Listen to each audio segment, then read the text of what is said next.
We're back again with another Bleach Monday, and this week's episode has been highly anticipated by a lot of fans, as we're finally getting to see material from a very important flashback that's finally been adapted into anime form. Everything But the Rain reveals to us a lot of key information about Ichigo's past, as well as information about his parents, revealing how they had met and what role that Aizen had played in the early part of Ichigo's life. Now, some people didn't like it when Aizen had said that he had known about Ichigo from the moment that he was born, way back during the fake Karakura Town arc. This flashback, Everything But the Rain, bridges a lot of gaps of knowledge that we have in relation to Ichigo and his powers. There is a huge reason as to why Ichigo was banished from Nimaya's palace and why he has to go back to his roots, and I'm super excited to talk about this week's episode as a lot of information about his past is going to be revealed. In episode 11, which is titled Everything But the Rain, this episode adapts material from chapters 528 all the way up until the halfway point of chapter 533,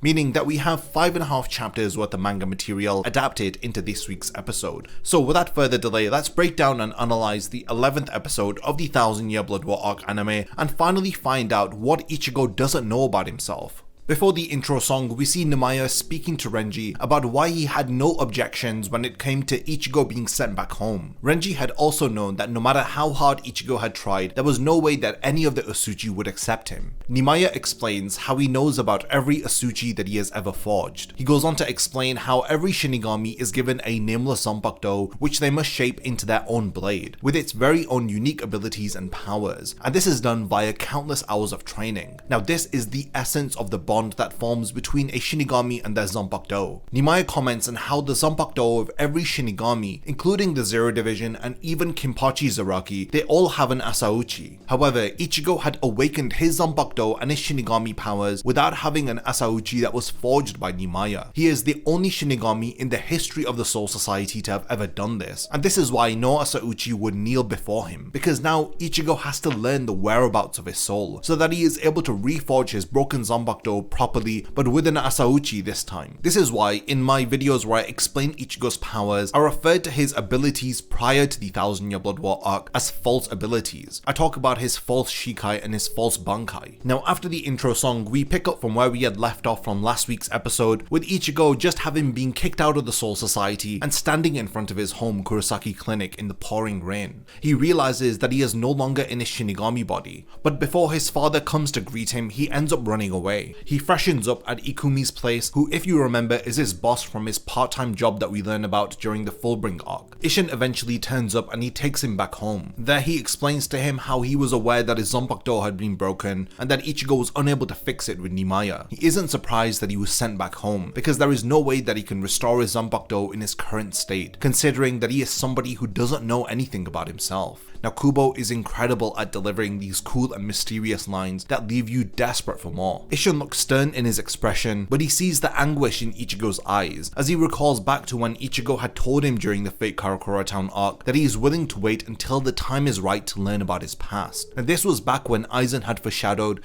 ISSHIN states that the time has come for him to now learn the truth. He tells him that he is neither a Shinigami or an ordinary human, as he reveals that his mother Masaki was in fact a Quincy, and we learn that she had in fact saved ISSHIN's life about 20 years ago. After the episode's mid-card, we begin the flashback as we cut back to 20 years in the past, as we see a younger Rangiku looking for the captain of the 10th Division, who we learn is none other than ISSHIN Shiba. At the time, Rangiku was his lieutenant and Hitsugaya was his third-seated officer. Hitsugaya makes ISSHIN aware of a report from about 2 months ago where a Shinigami was assigned to the world of the living from their division. Now, this Shinigami had ended up dying. Now, a recent report from last month's activity reveals that a further 2 Shinigami have died at the same location, which is revealed to be Naruki City, an area of the human world that is under Squad 10's jurisdiction. In order to investigate the unknown causes of death, ISSHIN leaves alone from the human world without any authorization. We then cut to Gin, Tozen and Aizen as Tozen speaks about their most recent experiment involving modifying a hollow so that it can target and hollowify others. However, they speak about how the process is too toxic for a Shinigami, let alone an ordinary soul. From these remarks by Tozen, you can deduce that they are responsible for the deaths of the Shinigami that were assigned to Naruki City, as it is it's evident that they had attempted to holify an experiment on them. AIZEN doesn't seem to be too bothered by the difficulty that they are having while running their tests, as he comments on them narrowing down the whereabouts of Shinji and the other Vizards while still conducting holification experiments. He describes this as killing two birds with one stone, as he tells Gin and Tozen to be patient, as everything is all according to his plan. Now, this scene in particular, I love how the lighting just emphasizes the sinister nature of these three. This dark environment, overcast with this incredible purple lighting, with the reflections on AIZEN's face, his glasses,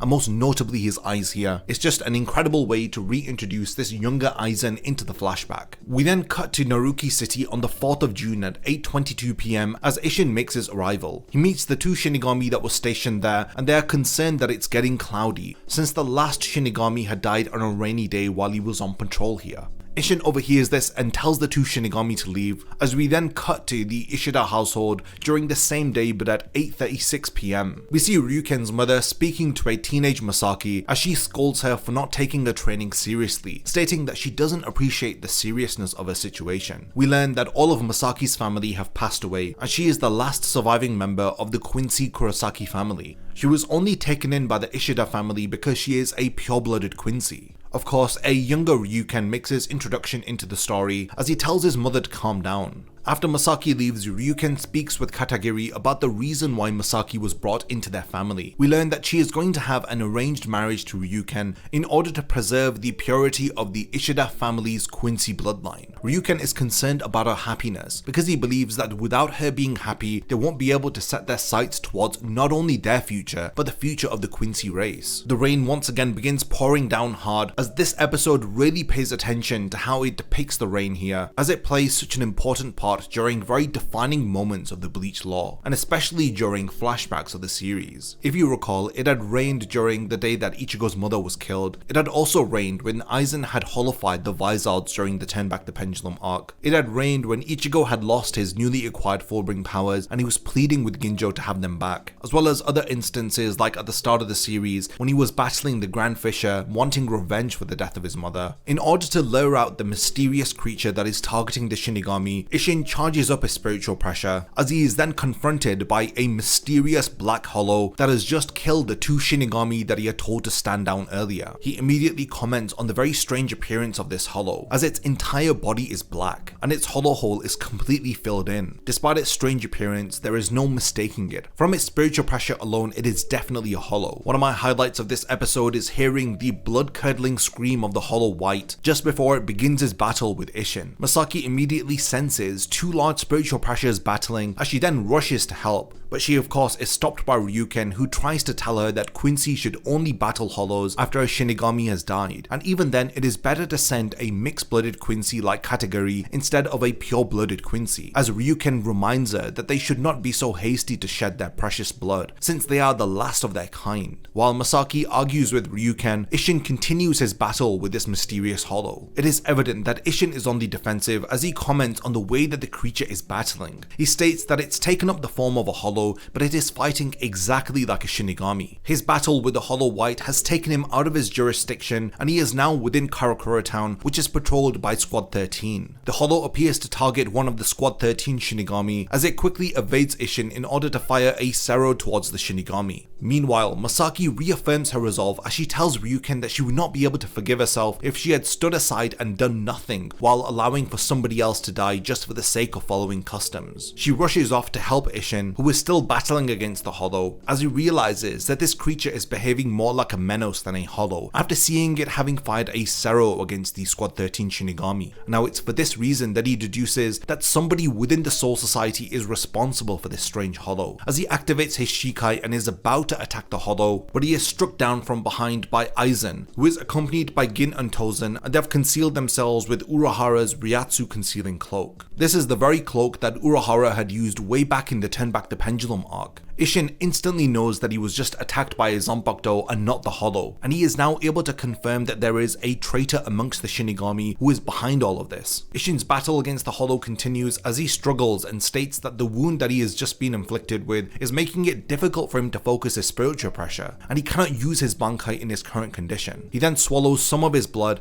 and unleashes a blast of spiritual pressure from his sword, which ends up severing one of the Hollow's arms, which lands right next to Masaki, who has just arrived onto the battlefield. Just as ISSHIN is about to be attacked by a Sero at point blank range, Masaki interrupts and fires an arrow protecting him. Aizen immediately is intrigued by the prospect of what will happen now that a Quincy has appeared onto the battlefield. I love how they have adapted Aizen's memeable facial expression from the manga here, as you can see just how fascinated he is by the unpredictability of what is happening before him. Now Masaki realizes that the Hollow is too fast for her to attack, so she recklessly allows herself to be bitten by the Hollow as she fires an arrow at point blank range through White's head as she defeats it. The Hollow White then ends up self-destructing, but ISSHIN protects her from the eruption. He tells her that he owes her for saving his life, and he asks her who she is, but Masaki feels reluctant to reveal that she is a Quincy to a Shinigami because of the long-standing bitter history between the two races. She tells him her name and that she is a Quincy, to which ISSHIN first reacts by being surprised, but he then laughs and reassures Masaki after seeing her concerned look. He tells her that he has never seen a Quincy in the flesh before, as Masaki wonders if all the Shinigami are as kind as ISSHIN, because if they are, then the surviving Quincy have nothing to worry about. We see Ryuken finally arrive onto the battlefield with Katagiri as he tells her that Masaki is safe and for Katagiri not to tell his mother that anything had happened here. Now before the episode wraps up, we see Tozen is pretty angry with how the Hollow had self-destructed, meaning that it's targeted Masaki and ended up hollowifying her. It had surpassed its initial targeting stage and had progressed to the final metastasized stage. He states that the Hollow White was a failure, but Aizen reassuringly says that it may have strayed away from their initial goal, but it had exceeded their overall expectations, as it had done something that they did not predict. He is excited at the prospect of a Hollow created from a Shinigami now hollowifying a Quincy, which is pretty much the furthest creation from itself. He is fascinated to see what happens next as we cut to the end credits. However, make sure you stick around till the end of them as we have an exclusive anime only scene which involves none other than Uryu. We see him standing in the pouring rain within the human world, and someone is standing next to him off in the distance, and this mysterious individual is revealed to be none other than Hashwad. Now this is the very mysterious cliffhanger which leads us into next week's double episode. We are aware that the next episode is going to be a 1 hour special titled Everything But the Rain June Truth. This next episode will combine both episodes 12 and 13, and it will be 60 minutes long, and it's practically a movie length episode. I cannot wait for it, and I am warning all of you to be prepared for some surprises, because I'm expecting a lot of anime only content and a really dramatic ending to the first core of the anime. Episode 11 was just a roller coaster of emotions, and I feel like so much had happened within the span of this episode, and the time had just flown by. We get to see the aftermath of Ichigo being kicked out of Nimaya's palace, Nimaya explaining to Renji why Ichigo had to go, as well as the very underrated Ikumi making a return to the story. And of course, my highlight for the episode was the Everything But the Rain flashback, which has finally been adapted. Now, several comedic scenes were cut and some scenes were streamlined involving ISSHIN, Masaki, and even Aizen. Despite this, I still believe that the anime did a fantastic job of adapting the early portions of this flashback arc. In particular, how it had paid specific emphasis on the pouring rain, as well as the incredible backgrounds and scenery lighting in specific scenes, like when they had shown us Aizen's lab,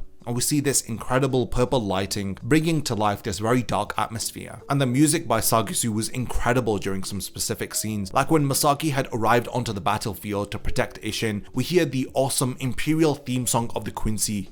And additionally, the Hollow White looked absolutely incredible, and one of my highlights for this episode was hearing the Hollow's terrifying blood-curdling scream just before it lunges towards ISSHIN and starts their battle. This episode ends with Aizen fascinated to see what happens next, with the prospect of a Quincy being hollowified by their experimental Hollow, and then we were all surprised by the post-credit scene where we see Uryu standing in the pouring rain with Hashwad also being there. Now, don't forget that next week's episode is a double feature airing on the 26th of December, combining episodes 12 and 13 into a 1-hour special. There's a lot to discuss and talk about as the anime adapts the highly anticipated conclusion to the Everything But the Rain flashback, as well as adapting additional very highly anticipated manga material which has been dubbed as The Blade Is Me. Now let me know all of your thoughts on episode 11 of the 1000 Year Blood War arc anime. Did you enjoy this episode as much as I did, and are you excited for next week's mega episode? I look forward to reading all of your comments, and as always I'll be back tomorrow with a full breakdown and comparison of this episode in my manga vs anime video, which you do not want to miss, as there were several cuts and changes made to this episode which adapts about 5.5 chapters worth of manga material. So definitely subscribe to the channel and stick around for that video, and lastly thank you for making it to the end of this video, and I can't wait to see you in my next Bleach video.